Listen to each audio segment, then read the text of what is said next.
मैं तो ईवीएम पे शुरू से ही आरोप लगा रहा हूँ। अब चुनाव आयोग जो वोटर लिस्ट के जरिए धांधली कर रहा है, जाति देख के वोट काट रहे हैं, ये गलत हो रहा है। आरोप आप कैसे लगा सकते हैं? जो बात छन के आ रही है, जिस तरह से छन के आ रही है। अरे जब चुनाव आयोग चुनाव लड़ रहा है, जब इतने वोट काट रहा है, तो चुनाव लड़ने न लड़ने से वो तो बहुत अच्छा बोला। ये तो सारी पार्टियों को विपक्ष कहना चाहिए कि ये सहमत हैं। चूँकि बताइए 50 लाख वोट काटे जा रहे हैं, 3 करोड़, ये उनकी जाति विशेष जो उनका वोट बैंक है उन्हें तो काटा जा रहा है। वो तो सीधा सीधी सी बात है, भारतीय जनता पार्टी इस देश के अंदर लोकतंत्र खत्म करना चाहती है। विधायक जी ये बताइए, तेजस्वी यादव ने कहा है कि वो चुनाव का बहिष्कार कर सकते हैं।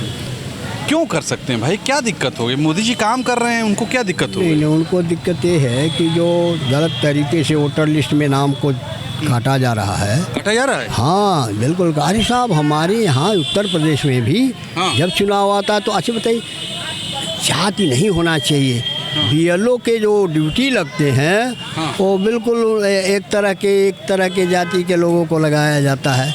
ऐसा नहीं होना चाहिए। देखिए, देश बनाना है, हिंदू मुस्लिम सिख जो भारतवर्ष में जितने जन्म लेते हैं सब भारतवासी हैं, सबके उद्धार की बात होनी चाहिए। मैं तो ईवीएम पे शुरू से ही आरोप लगा रहा हूँ। अब चुनाव आयोग जो वोटर लिस्ट के जरिए धांधली कर रहा है, तो तेजस्वी यादव को नहीं, लेकिन कौन विरोध करेगा? ट्विटर पे ट्वीट करने से या ओरली प्रेस कॉन्फ्रेंस कर देने से नहीं विरोध होता है। तेजस्वी यादव देख रहे हैं कि आंख के सामने लोकतंत्र की हत्या हो रही है, संविधान की हत्या हो रही है। आप वोटर लिस्ट में गरीब जनता का वोट काट रहे हैं, ये कहाँ का न्याय है?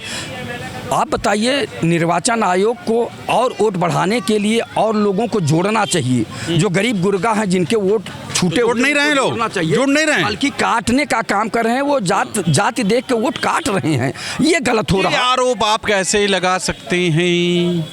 जो बात छन के आ रही है, जिस तरह से छन के आ रही है, प्रदेश में जिस तरह की बातें चल रही हैं, और तेजस्वी यादव जी वहाँ के मुख्य विपक्षी दल हैं और वो देख रहे हैं, जनता के बीच जा रहे हैं, वहाँ की जनता चिल्ला रही है। अरे जब चुनाव आयोग चुनाव लड़ रहा है, जब इतने वोट काट रहा है, तो चुनाव लड़ने न लड़ने से वो तो बहुत अच्छा बोला। ये तो सारी पार्टियों को विपक्ष कहना चाहिए कि चुनाव को बहिष्कार कर देना चाहिए। ऐसे ही वोट काट रहा है। अरे क्यों नहीं काट रहा है? कहाँ काट रहे हैं? क्या आप न्यूज नहीं देखते हैं? हम तो ऐसे नहीं, एक मिनट कि कौन से पेपर में नहीं आया? हम तो टीवी देखते हैं, टीवी की न्यूज पे कितना आया? चुनाव आयोग क्यों नहीं जवाब दे रहा है?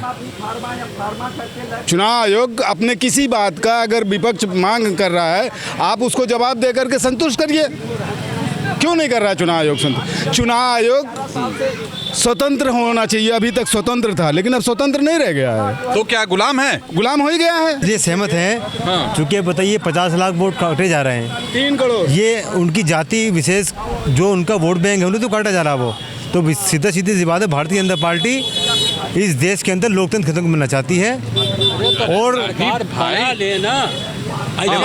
बगैर इलेक्शन कोई जरूरत नहीं, बस सरकार बना ले। हाँ, ऐसे बना ले, जब ऐसे बनना है तो बना ले सरकार अपनी। भैया कौन रोक के है? बीजेपी? हाँ, बीजेपी अपनी सरकार बना ले, उसकी तो जो है चुनाव कराने की जरूरत नहीं। क्या जरूरत चुनाव कराने की? घोषित कर दे। हाँ, बस एक क्लियर हमेशा।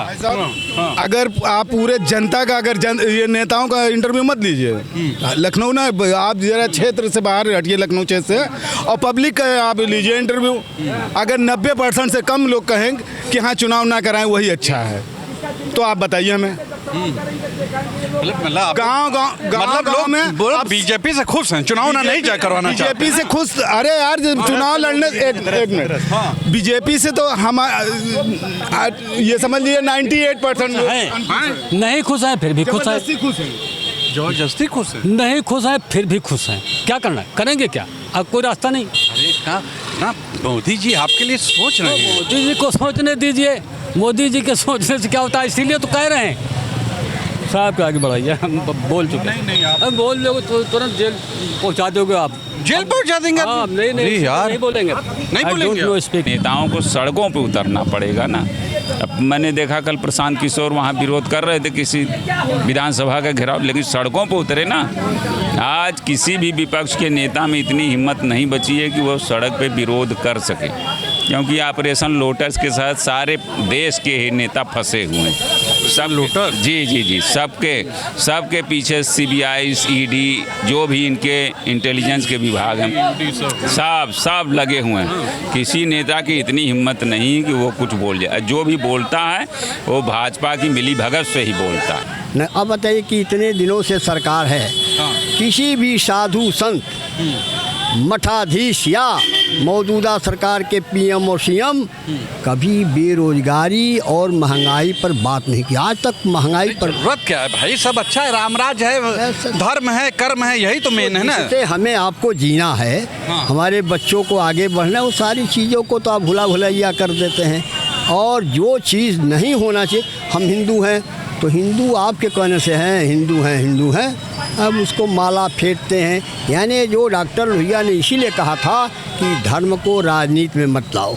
धर्म अलग चीज़ है, राजनीति तो अपने देश के आम जनता के भले के लिए काम कर। धर्म को ही लेके BJP आई है, वही सब कुछ है, उनका कॉपीराइट है भाई। राजनीति तो ये नहीं होना चाहिए ना, ये नहीं होना। आप देखेंगे कहीं भी ये कांवरिया या हमारे यहाँ दशहरा का है, जो गरीब हैं वही जय हो, उनको न पढ़ाई है न लिखाई है और शुद्ध पानी नहीं है। लेकिन हमारे ज़िले में हजारों, जहाँ शराब की भट्टी नहीं थी वहाँ भी शराब आपने खोल दिया। विधायक जी, आप कुछ खुश रहेंगे मोदी जी से? नहीं, खुश तो नहीं खुश हैं। नहीं, इसलिए नहीं खुश हैं। यदि आप एक बात में, यदि आप पहले चुनाव के पहले मैं उनको पसंद करता था कि शायद कोई अजीबो गरीब आदमी आ जाए कि देश का भला हो जाए। तंत्र बचाने के लिए अगर जहां बेईमानी हो रही है वहां बहिष्कार करना चाहिए और पूरे देश में ये एक तरह से क्रांति आनी चाहिए कि बेईमानी नहीं होना चाहिए। लोकतंत्र में चुनाव निष्पक्ष और स्वतंत्र होना चाहिए। तो तेजस्वी क्या बहिष्कार कर देंगे? बहुत सही कह रहा है वो, बहिष्कार कर दे। उसी को नहीं, पूरे देश में बहिष्कार हो जाना चाहिए। इन्हीं की सत्ता रहने देना चाहिए, BJP की ही सत्ता रहे। जब तू वैसे ही तुम्हें सत्ता मिलनी है, जबरदस्ती लेनी है, तो फिर क्या फायदा चुनाव करके?